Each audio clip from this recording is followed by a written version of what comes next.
안녕하세요. 이야기의 시간에 찾아와 주셔서 감사합니다. 오늘은 졸지의 과부가 되어버린 한 여인의 가슴 시린 이야기를 들려드리겠습니다. 좋아요와 구독은 큰 힘이 됩니다. 그럼 이야기 시작할게요. 강원도 정선 땅 깊은 산골. 발길 닿기 어려운 첩첩산 중에 여담골이라는 작은 마을이 있었어요. 마을이라기엔 민가 몇 채가 전부인 외딴 곳이었으나 그 적막함 속에서도 사람들은 자연에 기대어 서로를 의지하며 살아가고 있었습니다. 윗골에는 산삼과 약초를 캐어 살아가는 신마이 부부가, 아랫골에는 사냥으로 생계를 잇는 사냥꾼 부부가 살았답니다. 자연의 아름다움과 고립된 환경은 그들의 삶을 세상과 동떨어진 고요함으로 채워주었지요. 어이구 형님, 또 산 타러 나가시오. 그거 산삼이라고는 구경도 못하는 양반이 무슨 신마이야? 그냥 약초꾼이라 하시구려. 아니 이 친구야. 내가 아무리 산삼을 못 만지는 신마이라 한들 어디 토끼나 다람쥐 같은 놈들로 겨우 걸리는 사냥꾼만 하겠는가. 허이구, 죄.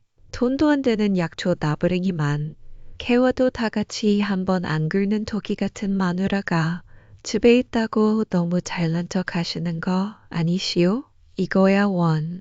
어디 그 집 금슬이 하도 유별난 동네 남정네들이 아주 부러워서 길을 못 펴고 사니 산신도 눈 시려워서 사냥감을 안 내려주시는 거 아니겠어?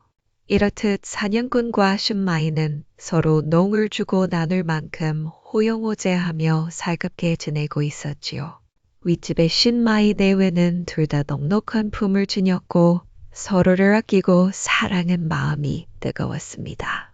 남편은 성실하게 산을 타 약재를 구해왔고 아내인 분이는 그런 남편을 지극정성으로 보살피며 살림을 꾸려나갔습니다. 산삼은 구경해 본 적이 여태 전인지 기억도 나지 않았지만 그럼에도 불구하고 두 사람의 금슬은 가히 끈끈하기가 대단했지요.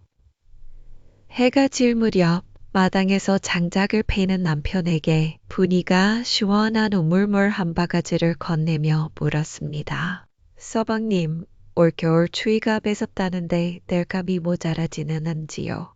괜히 일욕심 부리시다 몸 상하실까 염려됩니다. 신마이는 분이가 건네는 물을 받아 단숨에 들이켰습니다. 그의 얼굴에는 투박하지만 정직한 웃음이 걸려 있었어요. 걱정 말아요, 분이. 나무는 썩어 넘치는 걸. 당신 추위하지 않게 아궁이에 불만을 날없게 해줄 테니 염려 놓으시오. 내가 우리 분이를 세상에서 제일 따뜻하게 해줄 것이오. 투박한 말이었지만 그 속에 담긴 애정이 고스란히 느껴졌습니다. 기분이 좋아진 분이는 남편의 넓은 등에 기대어 잠시 눈을 감았어요. 이 품만이 세상의 전부인 듯 안았지요. 밤이 깊어 방문을 닫으면 그들의 집에서는 소곤거리는 웃음소리와 따뜻한 온기, 그리고 어느새 두 사람의 농밀한 숨소리로 가득한 질펀한 우스갯소리가 새어나왔습니다. 아유, 서방님도 참 어쩜 이리 지치는 법이 없으십니까? 그래, 어찌 보니 같은 섹시와 함께 사는데 지치다니. 그것이야말로 사내 구실도 못하는 놈 아니겠어. 자, 그런 소리 마시고 나는 아직 끝나지 않았으니 어서 이리 들어와 보시고 이번에 내 새로운 방법으로다가 한번 당신과 진득해져 볼 참이라. 이윽고 호롱불이 후 꺼지면 두 사람이 만들어가는 한밤중의 우스갯소리가 지천으로 퍼져 풀벌레들도 숨을 죽인 채 귀를 기울이게 만들어버렸답니다. 반면 아랫집 사냥꾼 만식의 집에는 늘 차가운 기운이 감돌았습니다. 만식의 아내 점덕은 입만 열면 타박이요 바가지였어요. 만식이 힘들게 사냥해온 짐승으로 살아가는 살림에도 늘 불평이 끊이지 않았습니다. 에이, 오늘도 고작 도루 한 마리요? 다른 사냥꾼들은 장에다가 집신이라도 팔아오고 사냥철이 아니면 남의 집 머슴이라도 산다던데 당신은 어찌 그리 산에만 붙어 사는 게요? 이러다 올겨울엔 굶어 죽기 딱이겠소. 저녁 상머리에서 점덕이 숟가락을 내려놓으며 쏘아붙였습니다. 만식은 말없이 짐승의 고기를 우악스럽게 씹어넘겼지요. 점덕의 잔소리는 하루 이틀이 아니었지만 들을 때마다 속이 뒤틀리는 것은 어쩔 수 없었습니다. 산에서 사는 사냥꾼이 산에 있지 그럼 어디에 있겠어? 굶어 죽을까봐. 그러는 걱정일랑 마시오. 내 손에 활과 칼이 있는 한 탐욕이 덕지덕 짚은 당신 입구멍에 풀칠만은 시켜줄 터이니. 만식이 쏘아붙였지만 그 목소리에는 위력이라는 것이 없었습니다. 그 역시 이 지긋지긋한 삶이 버거웠지요. 점덕과 그는 애초에 정으로 맺어진 사이가 아니었습니다. 만식의 집안이 큰 빚을 지게 되었을 때 돈 많고 수단 좋은 점덕의 부모가 그 빚을 탕감해주게 되었지요. 그 대신 내다 치우듯이 집안의 장녀이자 또 처녀로 밥을 축내고 있던 점덕을 만식과 혼인하도록 강요했던 것입니다. 만식은 어쩔 수 없이 점덕을 아내로 맞으면서도 단 한 번도 그녀에게서 여인의 온기를 느껴본 적이 없었고 점덕 역시 만식을 돈 벌어오는 수단 이상으로 생각하지 않는 듯 했어요. 그들의 집에는 사랑도 정도 아닌 차가운 공기만이 가득했습니다. 그런 만식의 마음속에는 사실 오래전부터 다른 여인이 자리 잡고 있었습니다. 바로 윗집의 분이었어요. 처녀 시절의 분이는 만식에게 산골의 꽃처럼 아름다운 존재였답니다. 그는 분이를 남몰래 연모했지만 변변찮은 자신의 처지와 어쩐지 다가가기 어려운 분이의 고고함 앞에서 고백조차 해보지 못했습니다. 그리고 결국 운명의 장난처럼 원치 않는 여자 점덕과 묶여버렸지요. 산골 생활은 적적했기에 윗집과 아랫집은 겉으로는 친형제처럼 서로 돕고 지냈습니다. 사냥감을 나누거나 약재를 캐오면 조금씩 건네주는 식으로 왕래가 있었어요. 하지만 만식에게 그 시간은 가장 기다려지는 시간이면서도 한편으로는 고문과 같았습니다. 윗집에 갈 때마다 분이와 그의 남편이 함께 웃고 이야기 나누는 모습을 봐야 했기 때문입니다. 어느 날 만식은 윗집 신마에게 줄 사냥감을 들고 찾아갔습니다. 방문이 열린 틈으로 분이의 낭낭한 목소리가 들려왔습니다. 서방님, 오늘은 노루피를 좀 얻어왔어요. 아르집 홍서방이 주신 건데 사내의 몸에 좋다고 하니 우리 서방님 많이 드셔요. 하하하. 아니 보시오 임자. 내 몸이 이상 좋아지면 야밤마다 우리 분이는 나를 어찌 감당하려 그러시오. 요사이 내가 조금 소홀했다고 이리 눈치 주는 것이요. 아유 정말로 못 말리신다니까. 신마이의 굵직한 웃음소리와 분이의 곁에 섞인 비음에 만식은 사냥감을 들고 있던 팔에 힘이 쭉 빠지고 말았습니다. 지아비를 향한 분이의 목소리는 늘 상냥했고 눈빛에는 사랑이 가득했지요. 그 모습을 볼 때마다 만식의 심장 속에서는 시커먼 질투심이 피어올랐습니다. 이런 옌병, 원래 저 자리에 있어야 할 사람은 솔직히 이야기해서 나 아니던가 말이야. 바른 말이지. 사실 내가 먼저 연모했던 분이거늘 어찌 저희 다른 사내와 행복하게 사는 것을 두 눈 뜨고 보고만 있어야 한단 말인가. 게다가 나는 이토록 혼인 생활의 염증만 느끼고 있는데 만식은 분이와 행복하게 살고 있는 신마이가 원망스러웠고 그런 신마이를 사랑하는 분이가 야속했으며 자신과 한 집에서 사는 점덕에게는 분노가 치밀었답니다. 그러던 어느 날 밤 만식은 사냥을 마치고 평소보다 늦게 집으로 돌아왔어요. 방문 앞에서 희미한 불빛이 새어 나왔지만 인기척이 없었습니다. 문을 열려던 그는 안에서 들려오는 점덕의 목소리에 발걸음을 멈췄습니다. 그것은 만식에게 건네는 목소리가 아니었어요. 다시는 단 한 번도 들어본 적이 없던 너무도 부드럽고 애틋한 속삭임이었습니다. 그리고 이윽고 집안에서 웬 낯선 사내의 나직한 대답이 이어졌습니다. 이거 봐, 석강아. 자네 정말이지 이런 산골짜기에서 남의 집 쌀이나 받아먹고 살기엔 아까운 존재란 말이야. 이오라는 것 좀 보라지. 이걸 그냥 놔두고 어찌 사신대. 어휴, 아지매의 그 시커먼 속은 정말 하얀 그 누구를 가져다 붙여도 아니 될게요. 참으로 어쩜 그리움 당하시오. 집안에서 들려온 외도의 현장에 만식의 심장이 차갑게 식었습니다. 그는 조용히 문틈으로 안을 들여다보았지요. 점덕은 다른 코울에서 품팔이를 하고 있는 젊은 머슴과 함께 있었습니다. 게다가 두 사람은 만식의 이부자리 위에서 서로를 담하고 있었지요. 만식은 숨을 멈췄습니다. 헌데 배신감보다 먼저 느껴진 것은 묘한 해방감과 번뜩이는 꾀였어요.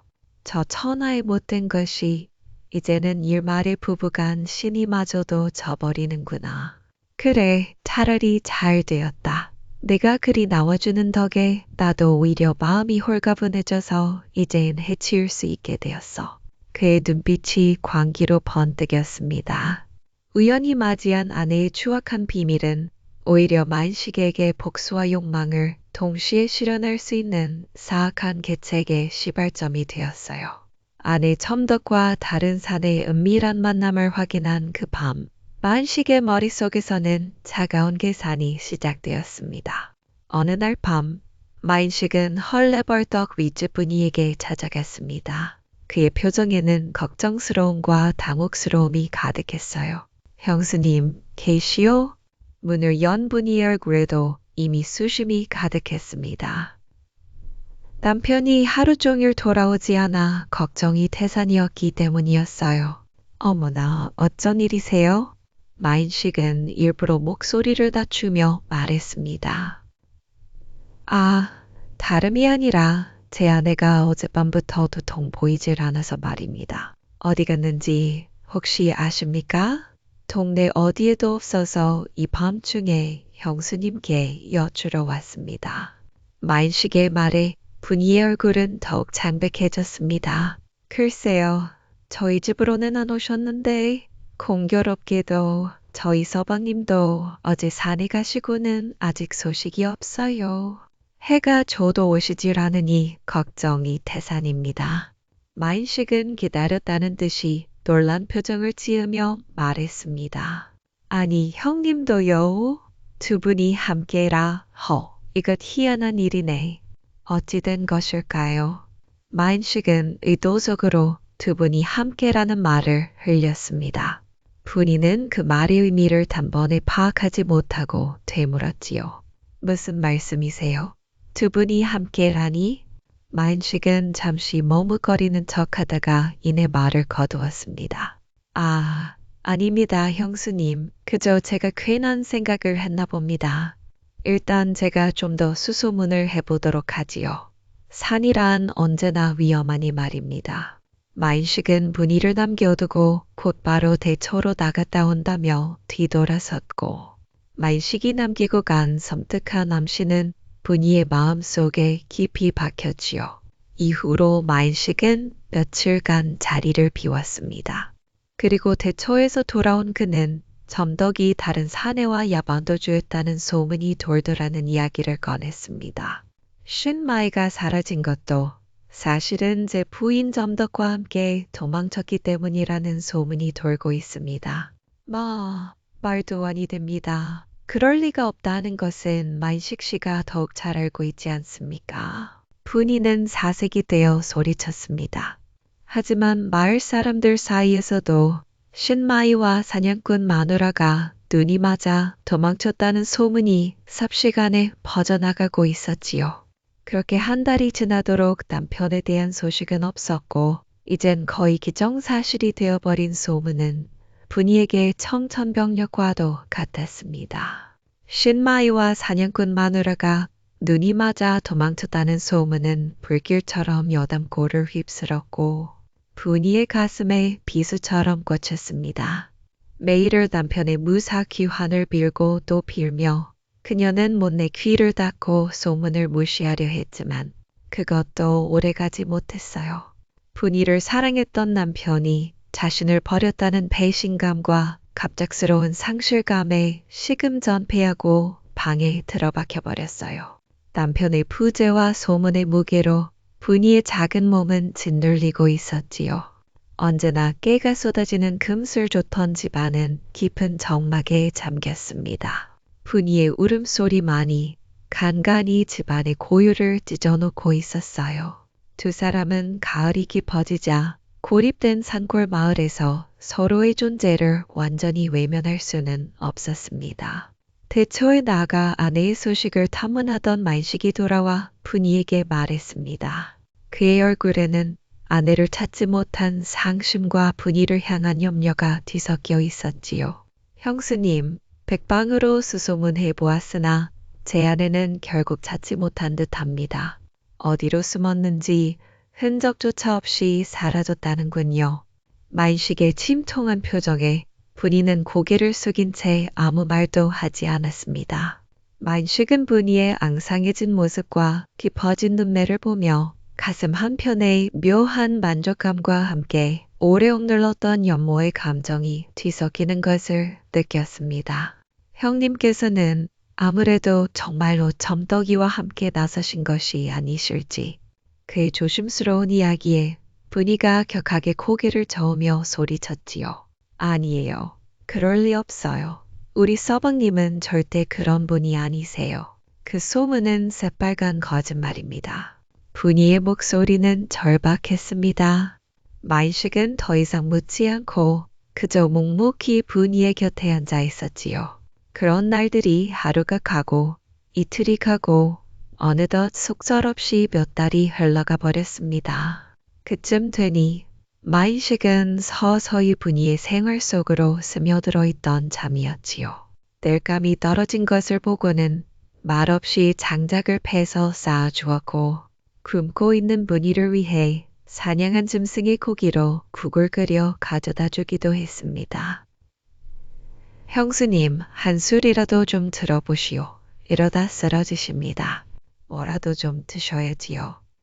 그 목소리는 부드러운 위로가 가득 담겨 있었지요. 분이는 처음에는 만식의 도움을 거부했지만 깊은 슬픔과 고독 속에서 차츰 그의 묵묵한 보살핌에 기대게 되었습니다. 추운 겨울이 엿담고를 하얗게 뒤덮자 두 사람은 점점 더 서로에게 유일한 온기가 되었습니다. 눈이 펄펄 내리던 어느 밤, 만식은 술에 취한 채 분이의 집 문을 두드렸습니다. 형수님, 분이 형수님 계십니까? 문을 열어준 분이의 얼굴은 여전히 수척했지만 왠지 모르게 외로움이 가득했습니다. 만식은 비틀거리며 방 안으로 들어섰지요. 술 기운과 외로움, 그리고 분이를 향한 억눌린 욕망이 그를 재촉했습니다. 형수님, 제가 형수님 걱정에 도무지 잠을 이룰 수가 없습니다. 만식 씨, 어찌 이러셔요? 게다가 어쩜 이렇게 술을 많이 드셨어요? 정신 좀 차리고 어서 집으로 돌아가셔요. 동네 사람들의 눈이 있습니다. 언제까지 이리 계실 참이십니까요? 벌써 시간이 이리도 흘렀는데 이러다 정말로 큰일 나신다고요. 제 식구 버리고 바람나 도망친 사람을 언제까지 혼자 가슴에 담고 사실 작정이시오. 만식이 분이에게 다가가며 소리쳤고 분이 또한 깊은 그간의 상실감과 고독 속에서 마음이 흔들리고 있음을 눈치채합니다. 이제 그만 내려놓으시고 형수님 생각밖에 없는 나를 좀 봐주시오. 제발 나에게는 정녕 아무런 마음조차 없는 거예요? 있던 자리는 몰라도 나간 자리는 티가 나는 법이라 했던가요. 그날따라 유난히 분이는 비어있는 자신의 옆자리가 뼈저리게 시려왔습니다. 목 놓아 절규하듯 뱉어내는 만식을 바라보며 분이는 그에게서 알 수 없는 이끌림을 느꼈지요. 어쩌면 남편을 향한 배신감에 대한 반항심이었을지도 혹은 단순히 따뜻한 재혼에 대한 갈망이었을지도 몰랐어요. 그간 현실을 외면하며 버텨왔지만 서러움과 동시에 외로움이 밀려들어왔습니다. 결국 분이는 기다렸다는 듯 만식의 품에 안기고 말했지요. 이젠 나도 더 이상은 모르겠어요. 나를 두고 다른 여인. 그것도 한 집으로 지내던 남의 집. 아내와 눈이 맞아 나가버렸으니 속상해. 어쩌면 좋단 말인가요? 형수님, 아니 분이. 이제 그런 사내는 있고 눈앞에 나를 좀 봐달라는 말이야. 사실은 내가 분이를 먼저 좋아했다는 것을 왜 몰라주나. 당신이 혼인을 하기 훨씬 이전부터 나는 분이 너만을 좋아해왔단 말이야. 나는 분이 당신을 결단코 먼저 떠나는 법이 없을 것이니까. 그 밤, 만식의 절절한 외침을 끝으로 눈 내리는 여담골에서 두 사람은 지난날의 비극과 상실감을 잊으려는 듯 뒤엉켰습니다. 쌓아둔 외로움과 욕망이 뒤섞인 뜨거운 밤이었어요. 분이는 자신의 뺨을 타고 흐르는 눈물을 주체하지 못한 채 그렇게 만식의 묵직한 품 안에서 탄식의 숨을 깊게 뱉어내었습니다. 날이 새도록 이어진 두 사람의 거칠고도 뜨거운 우스갯소리는 결국 두 사람이 서로에게서 새로운 삶의 도피처를 찾게 되는 물꼬와 같았디다. 이후 자연스럽게 두 사람은 가시보시가 되어 새 살림을 차렸습니다.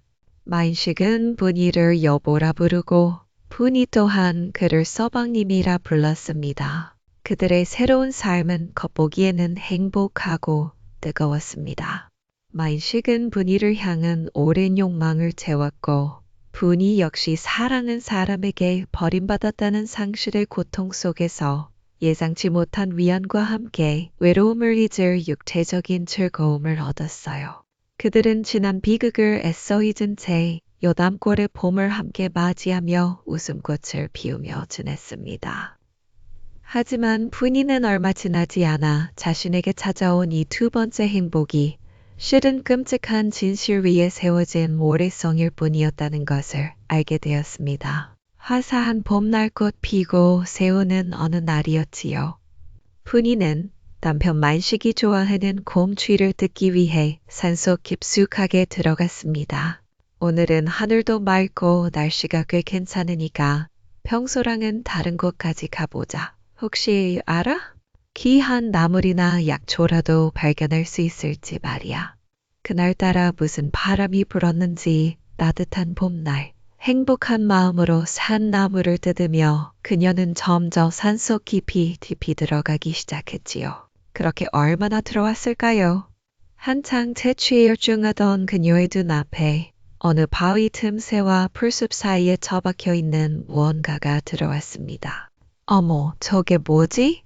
이상하게 여겨 가까이 다가갔던 분이는 그만 그곳에 놓여있는 시신을 발견하고는 경악하며 엉덩방울을 찧었지요. 너무 놀라 비명도 나오지 않고 덜덜 떨고 있으려는데 시신의 형체가 어째 낯설지가 않았습니다. 마른 짐을 삼키고 용기를 내어 다가가 보니 세상에나 이럴 수가요. 부패에 가는 시신은 바로 점더기와 눈이 맞아 야반도주했다던 자신의 남편 신마이였던 것이지요. 저 서방님, 제 세상에나 참말로 서방님이란 말이에요. 분이는 믿을 수 없는 현실에 두려움을 억누르며 좀 더 자세히 시신을 살펴보았지요. 그리고 곧 시신의 안주머니에서 지난 생일 때 자신이 곱게 바느질하여 만들어준 손수건이 들어있음을 확인하고 말았습니다. 서방님, 참말로 서방님이 맞단 말입니까? 세상에 도대체 무슨 일이 있었기에 이 외딴 곳에서 이리 계셨단 말이에요. 분이의 입에서 신음 같은 목소리가 터져 나왔습니다. 충격에 휩싸인 그녀는 땅이 꺼져라 통곡하며 눈물을 쏟아냈습니다. 그러다 문득 시신의 굳게 움켜진 오른손에 시선이 닿았지요. 서방님, 무엇을 쥐고 계시기에 이리도 힘껏 마치 한이라도 맺힌 듯이 손을 꽉 움켜쥐고 계신답니까? 눈물을 닦아낸 분이는 손을 털고 시신의 오른손가락을 천천히 펴보았습니다. 그러자 그 안에서 낡은 단추 하나가 툭 떨어지는 것이었어요. 어쩐지 상당히 익숙한 모양새의 단추였습니다. 그녀는 퍼뜩 어떤 생각에 미쳤고 시신의 주변을 잘 정돈하여 숨겨둔 뒤 단추를 들고 허겁지겁 집으로 돌아왔지요. 분이는 방문을 펄컥 열어젖히고 만식이 지난 가을 자주 입었던 낡은 조끼를 꺼내보았습니다. 조끼에는 단추가 몇 개 달려 있었는데 맙소사 그중 하나가 떨어져 있는 것이었어요. 설마. 아니겠지? 그녀는 벌벌 떨리는 손가락으로 조끼에 남은 단추와 남편 손에서 나온 단추를 가져다 보았습니다. 그리고 결과는 역시 나였지요. 단추는 완벽하게 일치했어요. 끔찍한 진실이 분이의 머릿속을 강타했습니다. 자신에게 거짓을 고하고 자신의 지아비를 점덕과 눈이 맞아 야반 도주를 감행한 몹쓸 위인으로 만든 사람. 자신의 남편을 저토록 참담한 몰골로 버려둔 범인은 바로 지금 자신의 곁에 있는 사냥꾼 만식이라는 것 말이지요. 내가 참으로 미쳤었구나. 이런 일이 있는지도 모르고 내가 지아비를 죽인 원수와 함께 지내는 것도 모자라. 밤마다 그와 살을 섞고 정까지 통했다니. 밀려드는 충격으로 분이는 혼절할 듯 방바닥에 실신했고 그렇게 오장육부를 다 쏟아낼 듯 절규하고 목 놓아 울음을 터뜨렸지요. 온몸의 수분이 다 쥐어질 만큼 울고 또 울었을 때 분이의 슬픔은 곧 차가운 분노와 복수심으로 서서히 뒤바뀌어 있었습니다. 그때 마침 만식이 사냥을 마치고 집으로 돌아왔습니다. 그는 분이의 얼굴에 떠오른 차가운 표정과 그녀의 손에 들린 단추, 그리고 바닥에 놓인 조끼를 보고는 가슴이 철렁 내려앉고 말았습니다. 분이 당신, 설마 만식은 그녀가 모든 것을 파악했음을 직감했지요. 더 이상 숨길 수 없음을 깨달은 만식은 그 자리에 무릎을 꿇었습니다. 곧이어 만식의 입에서 울음 섞인 고백이 터져 나왔답니다. 다 내 잘못이요. 분이가 상상하는 것이 맞소. 내가 그만 형님을 그리 만들고 말했다오. 내 당신을 너무나 연모하고 있었기에 그랬기에 형님과 당신이 행복한 꼴을 두고 볼 수가 없어 나도 모르게 이런 일을 벌이고 말했다는 것이요. 눈물 범벅이던 만식은 오랜 기간 묻어둔 진실을 실토하기 시작했지요. 때는 거슬러 올라가 만식이 평소보다 늦게까지 사냥을 하다 집으로 돌아와 점덕과 이웃 고을머슴이 붙어먹는 것을 알아차린 시기였습니다. 아내의 부정을 확인한 이후로 만식은 며칠간 점덕의 동태를 살폈습니다. 그녀가 언제 어디서 그 머슴을 만나는지 알아내기 위해서였어요. 그는 점덕이 평소 인적이 드물고 지형이 험한 산골짜기에 오래된 고모가 그곳은 발을 잘못 디디면 땅떨어지로 추락하기 쉬운 위험한 곳이었기에 오히려 인적이 드물어 밀회를 즐기는 남녀의 방문이 종종 있었던 곳이었지요. 약속 당일 해질 무렵 만식은 외출했다 돌아오는 점덕에게 말을 걸었습니다. 그의 목소리는 평소와 달리 부드러웠지요. 어디 갔다 이제 오는 게요? 집구석은 파리만 난리에게 비워두고 그러자 점덕이 심드렁하게 대꾸했지요. 당신 돈벌이도 시원찮은데 나까지 집에 붙어 앉아 있어야 하오. 이래저래 볼 일이 있어 잠깐 나갔다 왔소. 그나저나 오늘은 아예 겨우 코 닦지만 한 토끼 한 마리 쉬네. 이제 아예 놀고 먹기로 작정이라도 한 게인가?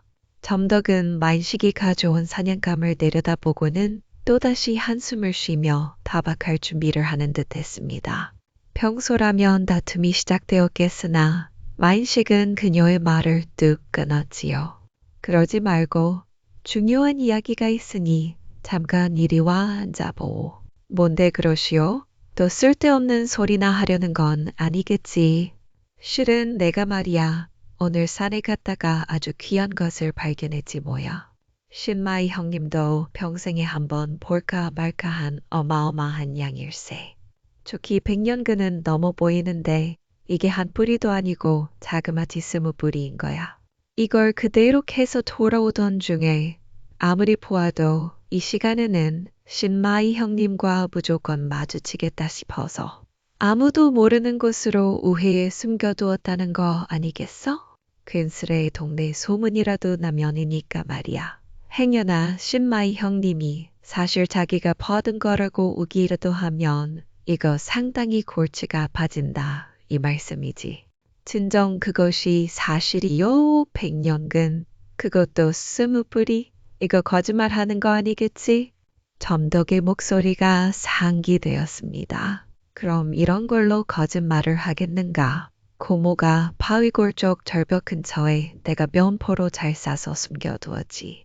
오늘 밤이 지나고 나면 신마이 형님과 엇갈리지 않게 그리 가서는 자네랑 나랑 이웃 거울 장터에다가 후딱 팔고 오면 되는 거야. 그러면 우리는 평생 만져보지 못할 액수의 돈을 벌게 되는 거라고. 만식은 점덕이 머슴과 미래하기로 한 장소를 정확히 지목했습니다. 혹여나 그녀가 양심의 가책이라도 느낀다면 여기서 멈출 생각이었지요. 하지만 만약 그녀가 이번에도 자신에 대한 신뢰를 지키지 않는다면 그는 점덕이 머슴을 만나러 가는 김에 자신의 미끼를 반드시 물 것이라 계산했습니다. 점덕은 잠시 갈등하는 듯 보였지요. 허나 만식은 평생 만져보지 못할 액수라는 말이 그녀의 귀를 솔깃하게 만들고 있다는 것을 잘 알고 있었습니다. 그리고 어둠으로 깊게 물든 그날 밤 머슴과 만나기로 한 시각보다 한참이나 일찍 자리에서 일어난 적이 몰래 집 밖으로 빠져나가는 것을 쉴 눈으로 확인한 만식은 조용히 그녀의 뒤를 따라갔습니다. 그리고 아니나 다를까 자신이 말한 곳에 바위 틈에서 숨겨진 면포를 찾느라 분주해지기 시작하는 그녀의 모습에 만식은 씁쓸한 뒷맛을 느꼈습니다. 그것을 찾아내 머슴과 야반도주를 하려 했든 그녀 자신이 혼자 꿀꺽하려 했든 어쨌든 그녀의 장밋빛 미래에 지아비 만식 자신은 포함되지 않았음은 자명해졌지요. 계속 혼자 뭐하는 거야? 잊지도 않은 산삼뭉치들을 찾느라 그리 분주하신가? 에그머니나 여보, 당신이 이 시간에 어떻게 여기에? 쏘스라치게 놀란 점독의 목소리에는 놀라움과 경계심이 뒤섞여 있었어요. 만식은 아무 대꾸 없이 차가운 눈빛으로 점덕을 바라보았습니다. 그는 이제 말의 가책조차 느끼고 있지 않았지요. 만식은 허둥지둥 변명을 늘어놓기 시작하는 그녀에게 다가가 순식간에 몸을 밀쳤습니다. 예상치 못한 남편의 행동과 험한 지형에 발을 헛디딘 점덕은 외마디 비명과 함께 그대로 낭떠러지 아래로 추락했습니다. 만식은 점덕의 마지막 순간을 확인하고는 차가운 얼굴로 돌아섰어요. 그녀의 죽음에 대한 책임은 머슴에게 덮어씌우면 될 일이었으니까요. 아내를 처리한 만식은 곧바로 윗집 신마이에게로 눈을 돌렸습니다. 분위를 완전히 차지하기 위해서는 신마이가 사라져야만 했습니다. 만식은 신마이가 산삼을 캐러 깊은 산속으로 들어간다는 것을 미리 알고 있었고 그 기회를 놓치지 않았습니다. 신마이가 홀로 산행에 나선 틈을 타 뒤를 밟았습니다. 깊고 깊은 산속에서 신마이를 마주친 만식은 망설임 없이 이를 실행했지요. 신마이는 미처 저항 한번 해보지 못하고 쓰러졌고 만식은 숨이 끊어진 것을 확인한 후 그의 죽음을 아무도 찾지 못하도록 깊은 바위 틈새에 숨겨두었습니다. 분이가 그토록 사랑했던 남편의 죽음은 그렇게 차갑고 축축한 바위 아래에 버려졌지요. 그렇게 일을 끝마친 만식은 자신의 집으로 돌아와 손을 깨끗하게 씻고서 분이를 찾아갈 준비를 했던 것이었습니다. 자신의 아내와 신마이가 동시에 사라진 것을 이용해 분이를 뒤흔들 작정으로 말이지요. 그렇게 만식의 모든 이야기가 끝이 나자 분이의 표정은 차갑게 식어 있었지요. 만식이 그녀의 낯빛을 살펴보며 전전긍긍하고 있을 때 갑자기 분이의 얼굴에 야릇한 미소가 떠올랐습니다. 그랬었군요. 솔직하니 이야기해 주어서 고마워요. 당신 줄곧 나를 흠모해 오셨다 이거죠. 그리 중얼거린 분이는 만식의 조기에서 떨어진 단추를 주어 부엌 가구 위에 활활 타는 불 속에 던져놓은 것이었어요. 푸운 분이 당신 설마 이거면 당신이 그리했다는 증은 없는 것과 마찬가지요. 분이는 만식에게 다가가 그의 뺨을 어루만지며 배시시 웃으며 말을 이었지요. 나도 실은 그간 남모르게 서방님의 단단한 품에 안기는 꿈을 수 없이 꿔왔답니다. 이제와 과거가 뭐 중요하겠어요. 분이는 나긋나긋한 목소리로 그리 말하며 만식을 껴안아 주었습니다. 만식은 그녀가 보인 행동과 미소에 왈칵 감격하여 그녀를 거세게 품에 안으며 소리쳤지요. 고맙소이다 임자. 내 앞으로 임자에게 더욱 잘하리. 우리 앞으로 과거 따윈 완벽하게 잊고 행복하게 살자 이거요. 허나 만식은 보지 못했지요. 자신을 안고 있는 분이의 눈빛이 얼음장처럼 차가워져 있다는 것을 말입니다. 그렇게 두 사람은 한데 뒤엉켜 마치 지난 날을 잊기라도 하자는 듯 격렬하게 오늘을 나누었습니다. 얼마 동안 뜨겁게 질척이는 시간이 지나갔고 분이는 땀을 훔치지도 않고 속치마만 걸친 채 부엌으로 나갔습니다. 그녀의 얼굴에는 이제 미소 대신 차가운 결의만이 남아 있었지요. 잠시 후 술상을 차려온 분이는 만식에게 술잔을 건넸습니다. 자, 술 한잔 마시어요, 서방님. 오늘 밤은 유난히도 깊으니까요. 사냥꾼 만식은 하초만 가린 상태로 분이가 따라주는 술잔을 단숨에 비웠습니다. 그런데 이것이 무슨 일인가요? 술을 마신 만식은 몸부림을 치다 각혈을 하기 시작했지요. 그는 떨리는 손을 뻗어 분이를 향한 허망한 시선을 보내다 결국 쓰러져 눈을 감고 말았습니다. 만식의 마지막 순간 그가 기억하고 있는 분이의 얼굴은 차가운 눈빛으로 싸늘하게 자신을 내려다보고 있는 모습이었지요. 다음 날 아침 분이는 산속으로 들어가 신마이인 남편의 시신을 정성 들여 수습했습니다. 외롭게 부패하고 있었던 시신 앞에서 분이는 또 한 번 오열하고 말했지요. 참으로 미안하고 송구합니다.